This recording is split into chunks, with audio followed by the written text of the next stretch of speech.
Hi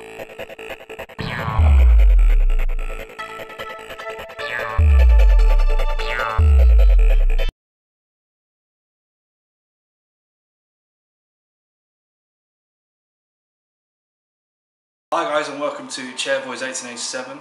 I'm joined here by Ben Smith. He's a Wycombe fan and also trying to get his way up to be a pro boxer as well. So we'll chat a bit about Wycombe Wanderers just to start with, and then we'll talk a bit about his upcoming fight with Fons Alexander on the 30th of April.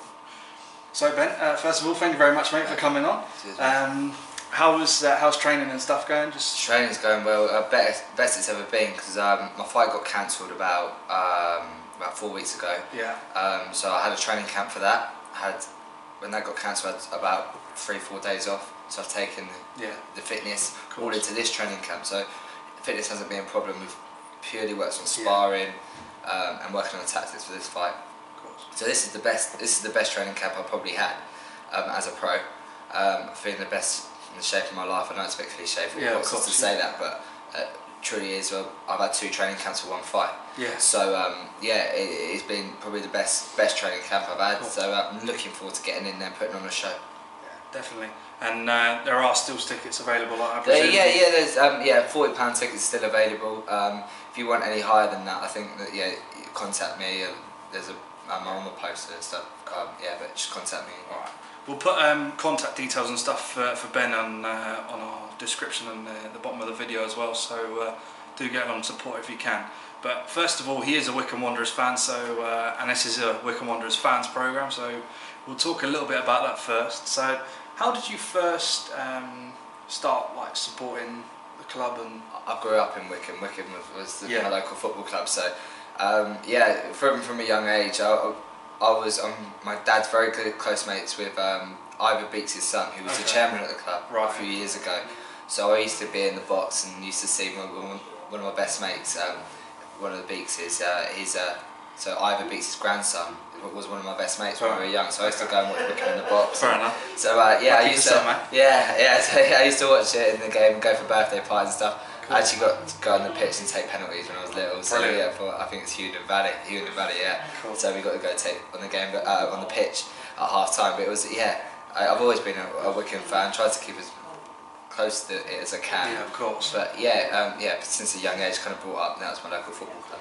What was the first sort of, if there was a player that you could maybe pick out that you thought, wow, okay, I'm really going to start watching this player and he's making me come into the ground and actually watch Wycombe? Because I was a midfielder when I used to run at Bloomfield. Of course. I know he's a legend, but because he was doing exactly what I did when I was playing football, I kind of used to watch him. But I'm such like a football amateur. I watch the game and I love the strikers. So of course. So I'm not too much technically. I don't look at IA's class and so. But I've got starting to get it more now because a lot of my mates are doing well in football. One of my friends, Matt, is doing really well. So but Bloomfield was the person at Wycombe that always stood out for me. And at the moment, Luke and I'm friends with Luke. He's another runner, always in the right place at the right time. So I get on with Luke, and I gave him when I had sponsored the game. Who were we playing? I can't remember the team we were playing. I think Luke scored. Luke scored early on. He got man of the match that day. I gave it to him, and we got to meet him. He's a really nice guy. I swim with him and stuff, and do a bit of training with him. So decent. Nice. Get him in the ring, eh? Get him in the ring, but do it in the off season because we need him. Even though he's out injured at the minute, but we do need him. So do it in the off season if you do it, please, because he's very important to us. So if we maybe talk a bit about a standout game, if you can, from your early memory as a supporter. You know what? I won't be able to pick out the team, but I went with on a Tuesday night. It's freezing cold. I remember standing. I was with I wait for us. How old was I? About 15. 15. I was going every Tuesday, every Saturday. Of course. 3 of my friends. We used to go, and we got into the habit of going every day. But I remember freezing cold one day, and I think it was 4-3 Wycombe, and we scored in the last 90th minute, and it was literally end to end. We loved it. But I can't exactly remember who we were playing, but it was a great game. But if I could pick out a team, it was like freezing cold. And it kind of made it a lot better. Yeah. I forgot how cold it was. That's how good the game was. Oh yeah, definitely. So yeah, especially in that stand, we stood right behind the goal at the front. Yeah. So it was. We were on the board, so we were leaning over, and the atmosphere there, and there was quite a few people there that game. I don't know what it was, it was a lot more than what there normally is. Yeah. So the atmosphere was brilliant, and plus the game was lifting everyone up as well. So if I could pick out remember I can't really explain it to the camera, but it was definitely that game, and I can remember going, and yeah, it was brilliant. Brilliant. Okay. So if we maybe talk a bit about like the last few years that the club have sort of had and everything. Last year, going from, or maybe a couple of years ago, going from just surviving against Torquay, that pivotal game where we had to win, and other results went our way. I mean, did you ever think that, I mean, I certainly didn't, did you ever think that we were going to have a season like we did the following year, last year, where we got to the playoff final and just missed out on a penalty shootout? I know, I was there at Wembley. I went to the Wembley game actually with a friend of mine. We got right at centre pitch. But you're right. Wycombe is such a touch and go. You can't predict what the season's going to be like. No. We'll either play really well at the start, lose it at the end, or not very good at the start and then come strong at the end. It's like that. It's always been like that, really. We always got to League One and never quite good enough to stay there, so we come back down. But we're too good for League Two, I think. Yeah, so too good for League Two, but not good enough for League One yet. Yeah. We just need that bit more money, I think. In my opinion, a bit more money, and I think we'll be able to hold ourselves in League One. Yeah. In my opinion, this season, I think the playoffs have gone now. I think that's over now, isn't it? We can't make playoffs. No, we can't. We can't make playoffs. No, even if we got the maximum points out of the last two games, we still wouldn't. I think we'd still be 1 point behind the last place. So yeah, that's gone. So I think the main focus. I was up with. I went up to training ground and watched Wycombe train the other day. I met Ainsworth and stuff, and he was saying that our main focus is next year. We've got such a good training ground up there. Yeah. We were attracting players from League Two, from higher clubs to come down because we've got such good training facilities. I know the club hasn't got a lot of money. He was saying that, but the coaching staff there, it seems like a really close club. Yeah. Really close club. The players are a lot closer than what I thought they were. Yeah. So very positive, I think. And I know we faded the last bit of the season, but there's a lot of positive things we can take from this season. And we reached our points. Yeah, we reached a points total of 61 points, I think it was, and then maybe just sort of thought, okay, it's 61 points, that's where we are, and maybe just sort of relaxed a bit too much. And you know, it's ever since then, really, the results haven't been up to par what it has been. Yeah, but we'll see what happens next year. I mean, in terms of next year, what do you think? I think we could go up. I really do. I think we get this, especially because we've got that Luke. He signed another 3 year deal. So I think he's a very important player for us. And if he stays fit the whole season, he's going to be our rock. I think our rock. I know he's young. I think he's young, but he's getting experience. Definitely. But I think he's going to be the rock, the centre of the team. I know he's not the captain. Paul Hayes, I don't know what he's doing next season, but I don't know. I mean, it's yet to be confirmed. I don't know whether he's out of contract or not, but if he is, he's certainly, I think that he should stay. That's just my opinion, because you see the impact that he has off the pitch as well as on it. That's another thing I spoke to Ainsworth about. He was saying that he kind of keeps them together because Ainsworth was a player at Wycombe, I think, and obviously he's a legend. But he was saying that he's got people in the team that sort it out for him. He doesn't have to sort out the disputes in the team. It's all done by people like Paul Hayes, Bloomfield, all those people that do it for him. So very important stuff. But I think they can do it. You know, I think they can go up. I think they're good enough to do it. And then we think we need that little bit more money. Well, I think we need that money to stay in League One. Well, we've got, I don't know if you guys have seen it, we've got a share scheme that's recently been announced by the Supporters Trust. I think it's £720,000 has been raised so far. So I think they've got a £2 million target over the next 5 years, or 4 years, or even quicker if we get behind that, and us as a programme certainly behind that as well. So that's why we're sort of promoting it as well. You may have seen in previous programs where we had Alan Cecil, who actually helps run that share scheme. He came on and he promoted the share scheme, and it's very, very pivotal for clubs like us that are supporter owned. I think to maybe raise the budget. I mean, it doesn't always go on transfers. I mean, there's a lot of people whinging and commenting, saying that money should be spent on transfers and maybe not so much focus on off the pitch kind of things. Maybe keep it all for on the pitch. But what are your views on that? Money is not a good thing in football, but money is so important, hugely important. Like you see with Man City, as soon as they've got the money, it helps massively. So yeah, like you were saying, they need to raise as much as they can, any way they can. Yeah. And I think they're good enough to be promoted to League One, but I think staying there, they need that bit more money to be able to stay. So yeah. Like you said, I mean, they're nowhere near the £2 million target. But obviously, if we keep publicising it and advertising it, guys, then I'm sure we can get there. And obviously, Alan Cecil's always available on a match day if you want to speak to him about any issues or any concerns that you may have, or any other way that you can help. If it's not money, any other way, they're always looking for volunteers to help out. So if you can, please do help out. Okay, just one very last quick question regarding Wycombe Wanderers. If there was one player out of the current squad that you could take in a ring with you, who would it be? Even for a sparring session, or even just to give him a knock on the chin. Who would it be? Any player out of the current squad? I know off camera we sort of mentioned that you did some training with Luke 09 and it was swimming and stuff. Oh God, you know what? I wouldn't like to fight him, but Pierre, I want to see how hard he can hit. Yeah. I want to see how hard he looks so strong on the pitch. Yeah. But yeah, I can imagine being in the ring with him and being quite good. I think I met him when I went to training camp. Yeah. He was huge. He just towered over me. So if one person, I'd just like to see how hard some of the lads come down to the boxing club. Matt Ingram come down. Lynch. Alex Lynch, he was down there. The outfield players couldn't come down because they had a game.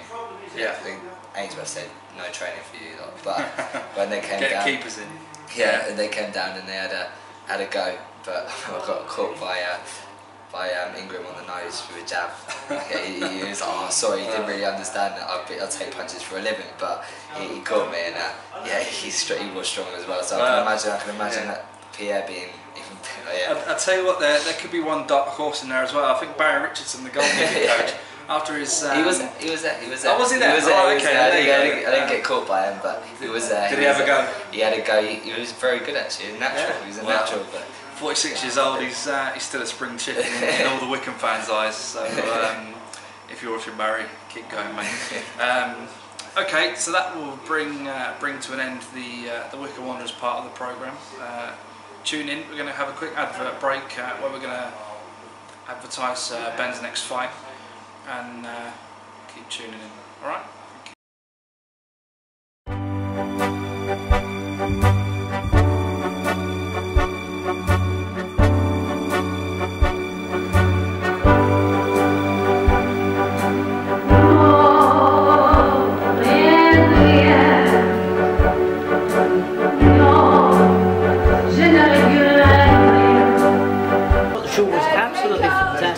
Pay the money and go. It's really good. And get the CD.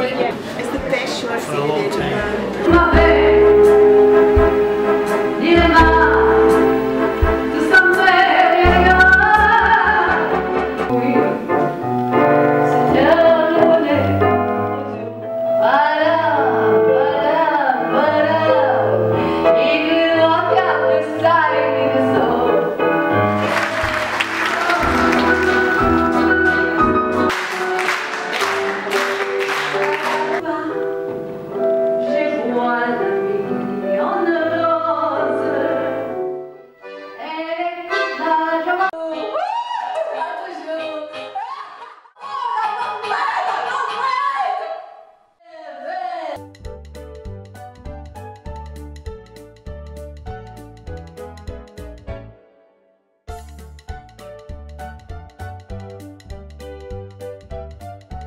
absolutely wonderful show. The singing was absolutely beautiful. Laurene basically is Edith Piaf. Please go and see.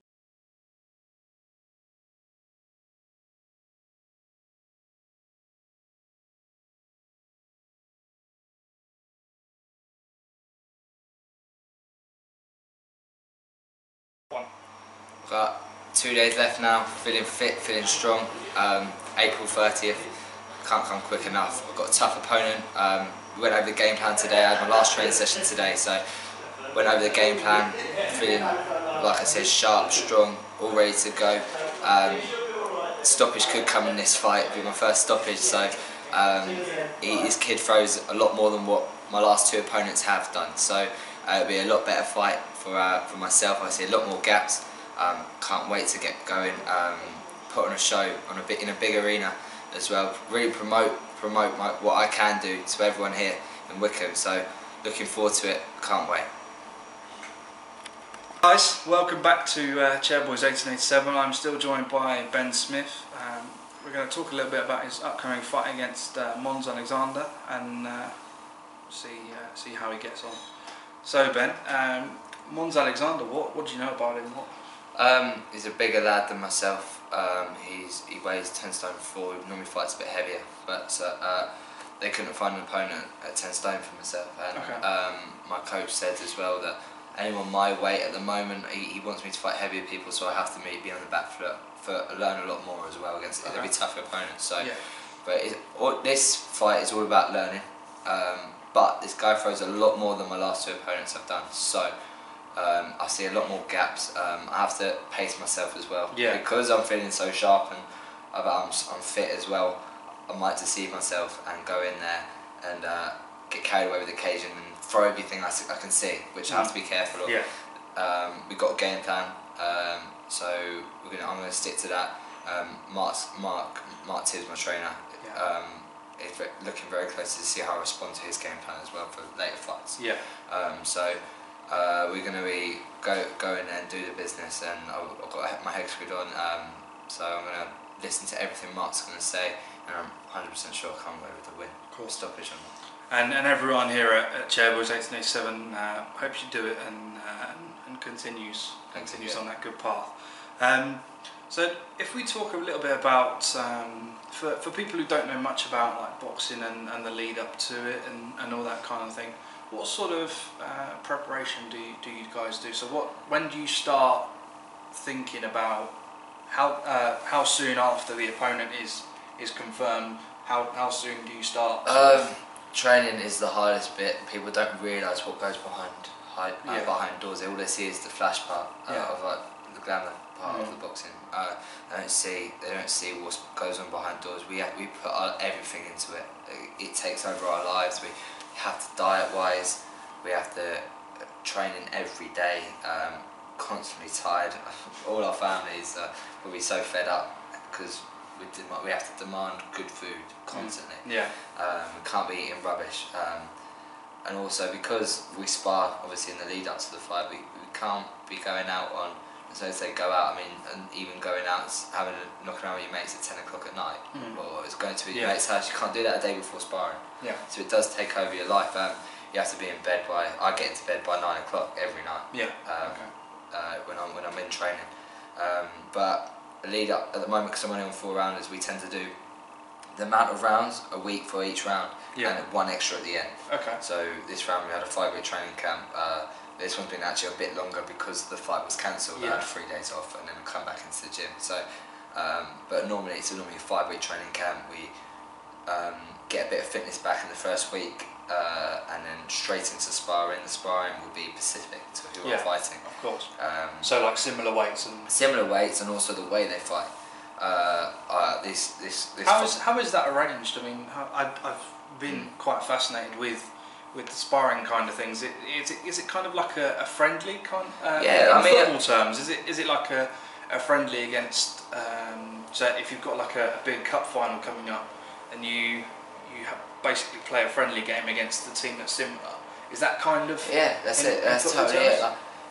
It's basically, I'll go in there on a sparring day, and I would be talking to the guy like best mates before I go and try and beat each other up. It's literally, boxing's such a funny sport. Like, you hate the person when you're fighting them, when you're sparring them, and then afterwards you're best mates. So it's you respect each other as well. Like, anyone who gets in that ring needs a lot of respect, because it's a scary thing to do. You're going in there, somebody wants to hurt you. So anyone who gets in is unbelievably brave.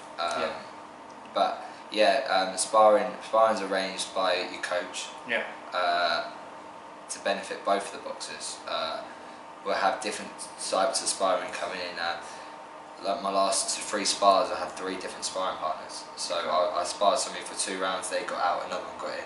So I did 6 rounds on the chop. I got different kinds of people coming in. Right. Okay. So it was constant. I had a come forward fighter, then I had somebody who was elusive with his hands down, and then I had a little amateur, well not little, I said little, my weight, who's an amateur, who's quick, fast on their feet, throwing lots of shots, and put them all together, and that's what Fons Alexander, my opponent, what Mark thinks he'll be like. So just preparing for every worst case scenarios.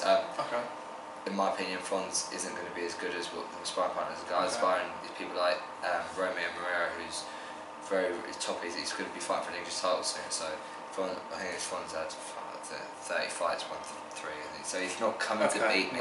He's coming to get a paycheck, but he'll make it as hard as he can to make me look bad in front of, like, just to get through the round. He just doesn't. What's the sort of the paycheck? How much? For them, it's probably about. To be honest, I never really asked, but I can imagine it is close to $1,000. And they fight every week. Yeah, it's good money for them. I mean, like, they get good money, but if they get knocked out or stopped, they can't fight for 4 weeks. Okay. So they have to not get knocked out or just survive for 4 rounds. So they survive for 4 rounds, they mess the fight up, make it really messy so you don't hit them with clean shots. And then they go on to the next week and do the same again.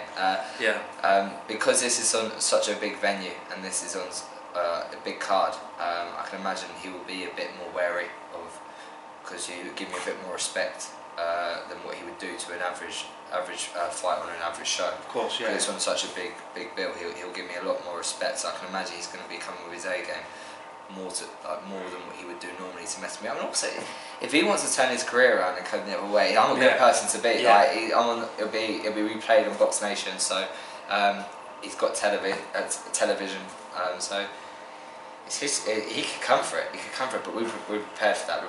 We're ready for 4 hard rounds. I'm prepared in sparring, doing 6 rounds. Everything, all the running I've been doing, everything's made for 6 rounds. So I'm ready for a 4-round fight with him. But we're gonna the game. I'm not gonna give it away, but we're gonna go in there. We're gonna do what we've got to do to beat this. Brilliant. Okay. What sort of music do you listen to get yourself up and ready? I love Oasis. I was brought up to listening to Oasis. My dad loved it when I was younger. I used to play a lot of rugby when I was little. We used to listen to it on the way to rugby games. So it would be Oasis, and it would get me a bit pumped up. But I love all sorts of music, like literally anything. Lyrics. I love lyrics. I love singing along to them. Terrible singer, but I love singing along to them. But any sort. But Oasis is probably the band that gets me going. Gets me going. But it's not a ring entrance song because. What is that? I think it'll be Seven Nation Army, this one. I was going to go for Sweet Caroline by Neil Diamond to get everyone going. I was, but because we've been put on early on, the arena won't be full when I fight. Right, so it's not really I'll probably have 120, 130 people up in the corner singing along to it, but it's not need a whole crowd doing it to make it like special. So I'm going to go for, I think Seven Nation Army. It'd be that one to get everyone going, and then I'll do the business when I get good. Brilliant. Okay, well, best of luck, and we're all rooting for you, especially around the Wickham area, and everyone at Wickham Wanderers I know is definitely rooting for you, and best of luck. All right. Cheers, thank you. Thank you very much. Cheers. Thank you very much for coming on.